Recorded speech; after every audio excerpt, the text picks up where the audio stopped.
ඊළඟට ගරු රවි Karunanayake මන්ත්‍රීතුමා. Thank you, Chairperson, for giving me this opportunity. Let me start by supporting that we totally accept that the increasement should take place. And we have no problem at all, not 225 litres, even if it is a Bowser given, it doesn't matter, as long as the human rights are established in this country. This is the sorry state of affairs. We are dwindling about 40,000 rupees when you have hundreds of people that have died over the last couple of months. So where is the justification, where is the redress for these people is the question that is there. So it is an ideal opportunity today when we are amongst the buzzword of human rights that are spoken all over, that we reflect some of the past activities by the present administration and how we can ensure that these type of things don't happen and Sri Lanka doesn't get tarnished, the image doesn't get tarnished in the Geneva forthcoming election that is there before.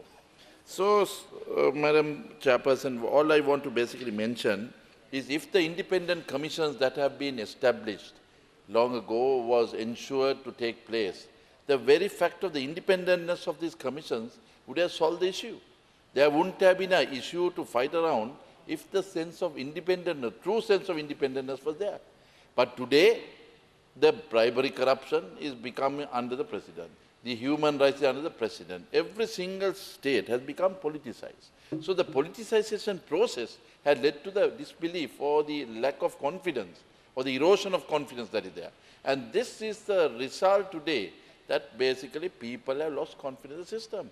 Now, at this particular moment, we basically talk of the lack of the Independent Police Commission as one of the biggest drawbacks that is there. Now today, just before we came here on the High Post Committee, we had the Secretary to the Internal Police Division being questioned, Major Mallavarachchi, and in his own opinion, there are certain drawbacks that have taken place. The erosion of confidence has led to many violence that is there. And the belief, taking away the belief on the police have gone down to more Godfather type of operation.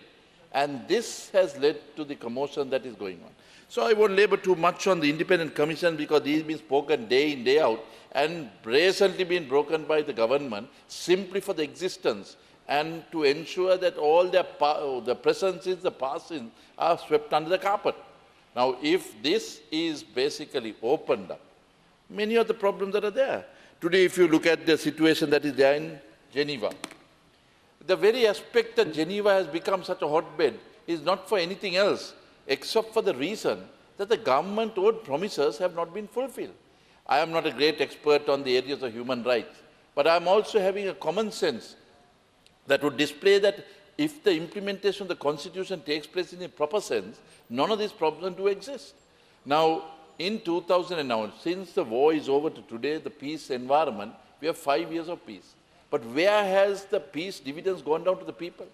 Now, in 2009, it was nobody else but the External Minister of Foreign Affairs, Mr. G.L. Pires, that basically mentioned that we will bring certain things that will ensure that it will buttress the erosion of confidence that is there and ensure that there's a new culture that would come in. Now, this promise was solemnly given by Mahinda Samarasinghe and the relevant people at that time to Geneva in 2009. Now, since then, the international community has been looking at the statement of the government. This is not a frivolous statement that is made by a minister. The minister utters this on behalf of the country, and that's our motherland. Now, owing to the fact that there has been non-implementation is the key issue that is on in human rights in Geneva today.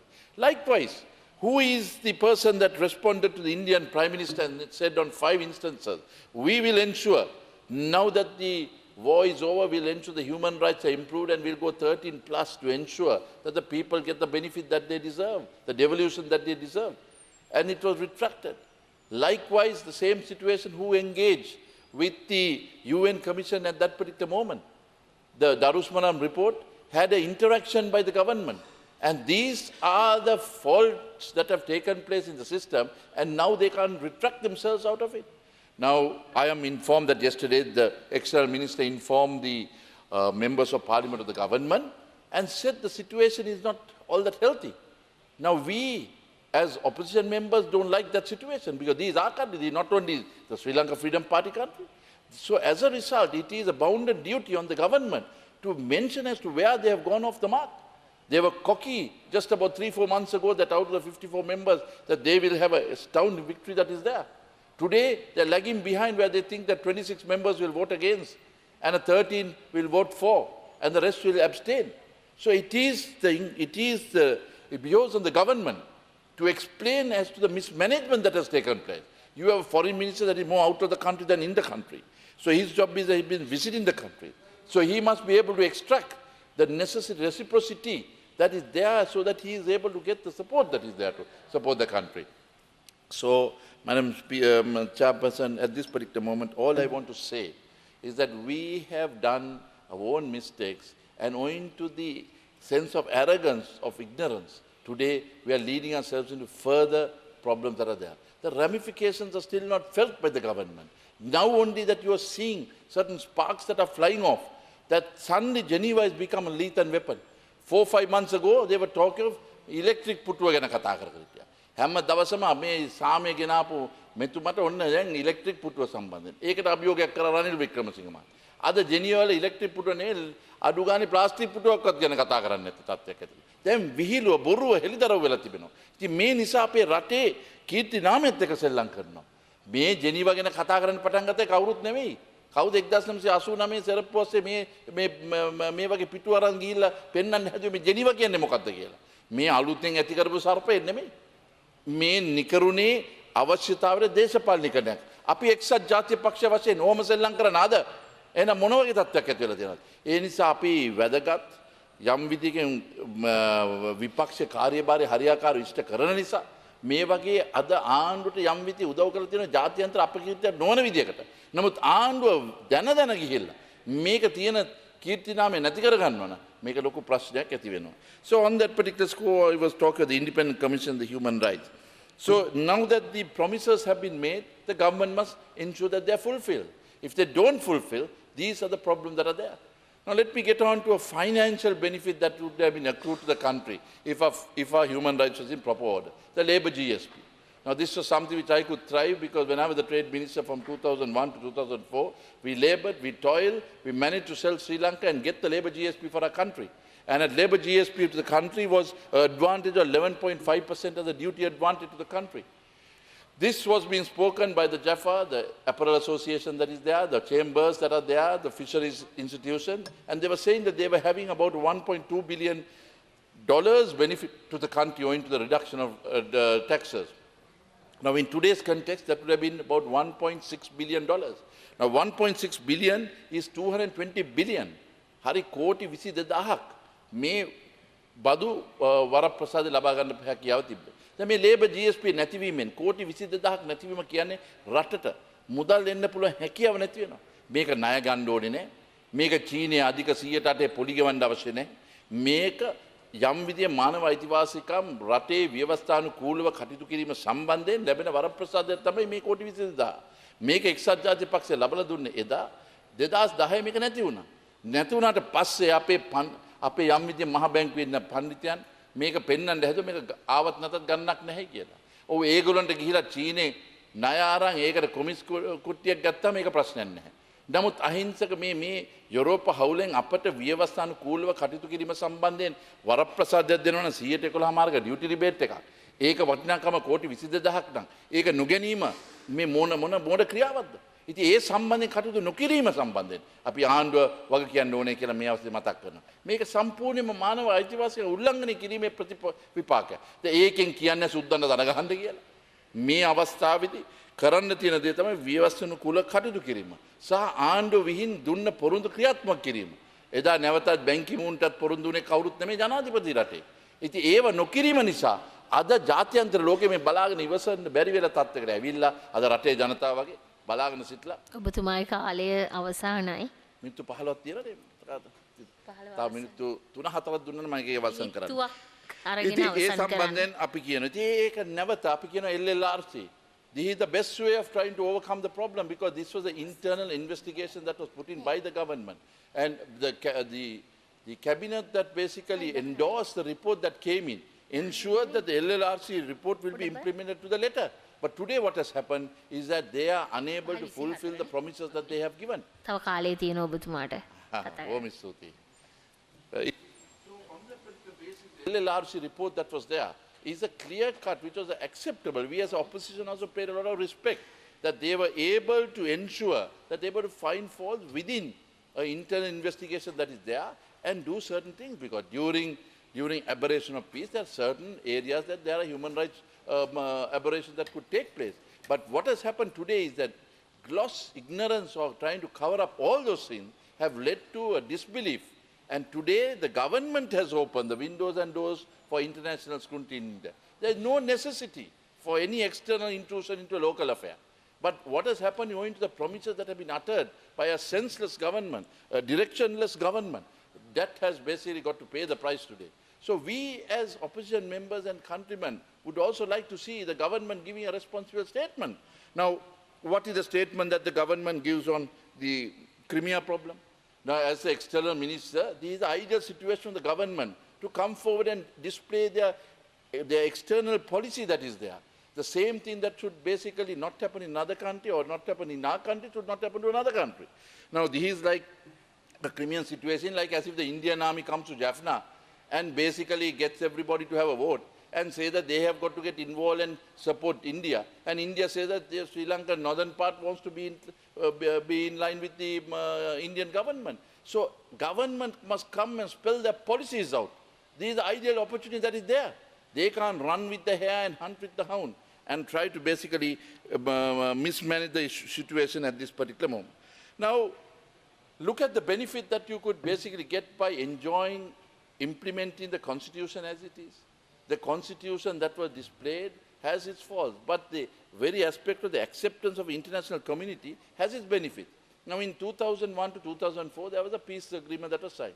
With the peace agreement, there were certain resultant flows that came in, and the ramifications of that were loans that were given at 0.5% concessionary rates that have been going on for the last 20 years. Certain things have been, it's only a grant and not a loan that is there. Today, the government is spending billions on the roads in eastern area, the bridges in the eastern area, Jaffna area, was simply because of the United National Party then signing the peace dividends, and the peace dividends coming in through the benefit of low rates and loans being given to the country. But today, has the government able to achieve any such grants that are there saying that there are lack of war that is there in the country? No. So this is why I call upon the government to ensure that these mechanisms are put to place. You must have a foreign minister that's able to tell, this is the way we must take advantage of the foreign situation with the domestic interest in mind. But what we have done is that we are basically closing off a situation. We are fighting India on one side, we are basically annoying America on the other side. The European Union that was giving all the benefits to us has been made unnecessarily enemies of that. Japan, who basically have been giving billions of rupees to us, has been isolated by saying that, you're not giving the funds that are required at the time we want. And then they go after commercial loans. And today led ourselves into a debt trap. Now the human rights, is this a key factor, whether we like it or not? We must remember that the world, we little Sri Lanka තව is inside the විනාඩි world. එකක කාලයක් ඔබතුමාට තියෙන්නේ. Right? So on that particular basis, we must realize that our international policies should be in line with the domestic interest at heart. So human rights plays a pivotal role in that particular one. මම එක නිදර්ශනයක් දීලා මම කාලය හරස් වෙලා තියෙන නිසා මතක් කරන්නම්. අපේ වරාත මුල්ලේ සුමාන 3කට විතර ඉස්සර වුණේ සිද්ධිය අනුව. මේ අවස්ථාවේදී යම් විදියකින් රජයේ නිලධාරියෙක් බලහත්කාරයෙන් ගිහිලා ගෙවල් වෙනස් කරන්න ඕනේ කියපු එකට සුනිල් කියන පුද්ගලයා මේකට බොහොම ඍජුව ප්‍රකාශයක් කරා. නෑ අපි යන්නේ නැහැ. අපි මේ වර්ගාඩි 750 800ක් තියෙන ගෙවල් දාලා මේ අපේ රජමාලිගාව අපි මේ 350 ෆ්ලැට් වලට යන්න මොකටද තියෙන්නේ කියලා. මේක කිව්වට පස්සේ අනිත් දවසේ උදේ සුදු වෑන් යන්නේ නැතුව රතු වෑන් එකකින් උස්සලා තියෙනවා. වනාත මුල්ලේ තියෙන එකමුතුභාවය නිසා මේ ඔක්කොම කට්ටිය එකතු වුණා. එකට වුණාට පස්සේ කිව්වා අනිවාර්යයෙන්ම අපි උස්සපු සුනිල් අපි ලබලා දෙන්න ඕනේ කියලා. මේක පෑ දෙකක් ගියා. පොලිසිය ආවා, ටියර් ගෑස් ගැහුවා, කිසිම බයක් ඇති වුණේ නැහැ මේ වනාත මුල්ලේ කට්ටියට. මේක 1 2 3 වෙනකොට 2 වෙනකොට යනකොට අපිත් එතනට යන්න වුණා. මොකෝ අපේ පාක්ෂිකයන් එතන සිටියා. මෙතන ගියාම DIG එකේ පෙන්ෂන් කරපු DIG කෙනෙක් ඔතනට ඇවිල්ලා කියනවා ඔව් මේ ප්‍රශ්න විසඳන කරුණාකර පාරෙන් අයින් වෙන්න කියලා. ඒගොල්ලෝ අයින් වුණේ නැහැ. ජනතාව කිව්වේ මේ අපේ මානව අයිතිවාසිකම් මේ අපේ රට. කරන්න ගරු මන්ත්‍රීතුමා. මිනිත්තුවක් මං ගන්න. කාලය අවසానයි. ඒ නිසා කරුණා කළා මේක වහම මේවා කරන්න. ඒගොල්ලෝ දුන්න උත්තරේ හරි මේක අපි පෑන් කොයි ආකාරයෙන් හරි මේ සුනිල් ලබලා දෙන්නම් කිව්වා. ඔන්න ඔතනින් බලලා මල්ලෙන් පැන්න කියන එක තමයි පෙනුනේ. අපි ඒතර ඒ DIG ගෙහුවේ නම් ජීවතුන් අතරේ ඉන්න මේ ඉන්න අය එහෙනම් කොහොමද කියන්න පුළුවන් පෑන් ගේන්න පුළුවන් කියලා. පැයකා මාර්කින් ඔන්න බියගමින් අයින් වෙනවා. බියගමින් අතරලා දාලා යනවා. එතකොට කියලා තියෙන්නේ මෙන්න මේකෙන් පෙනෙන්නේ පොලිසියෙන් උස්සනවා පොලිසියෙන් ගෙනලා දෙනවා. කවුද මේ වගේ ජෙනි වලට අතවඩන්නේ? මේ ආණ්ඩුවේ ක්‍රියා තුලින්. අද සුනිල්ලා ඔය කතා කරන ගමන නිසා වනත මුලේ එකමුතු භාවය නිසා ඒ සුනිල්ගේ ජීවිතය ආරක්ෂා වුණා. මෙන්න මේ වගේ අමනුෂ්‍ය ක්‍රියා නිසා තමයි අද මේ වගේ වැරදි චිත්‍රයක් මවලා අද හියුමන් රයිට්ස් වල ප්‍රශ්නයක් ඇතිලා තියෙන්නේ. මෙන්න මේවා සැබෑ දර්ශනයක් වශයෙන් තියෙන්නේ. ඒතර පේනවා මේ සැන්ඩෝ මෑන්ලා වගේ ගිහිල්ලා එළියට ගිහිල්ලා අන්තිමට එළියෙන් පැනලා යන ආකාරය. ඉතින් මම වෙලා හරස් වෙලා තියෙන නිසා කාරුණික මේ ලීටර් 225 නෙමෙයි තියෙන ප්‍රශ්නේ. බෞසරයක් දුන්නත් කමන්නේ අපට අවශ්‍ය වන්නේ මානව අයිතිවාසිකම් යථා තත්ත්වයට ව්‍යවස්ථානුකූලව ලැබෙන්න තියෙන අවස්ථාව ලබා දෙන්න. දීලා මේ ජනතාවට අලුත් ජීවිතයක් ගත කරන්න පුළුවන් මාර්ගයක් ඇති කරන්න ඕනේ කියන එක මතක් කිරීමෙන් මම මේ යෝජනාව අපි එක්සත් ජාතික පක්ෂය වශයෙන් අනුමත කරනවා. බොහොම ස්තුතියි.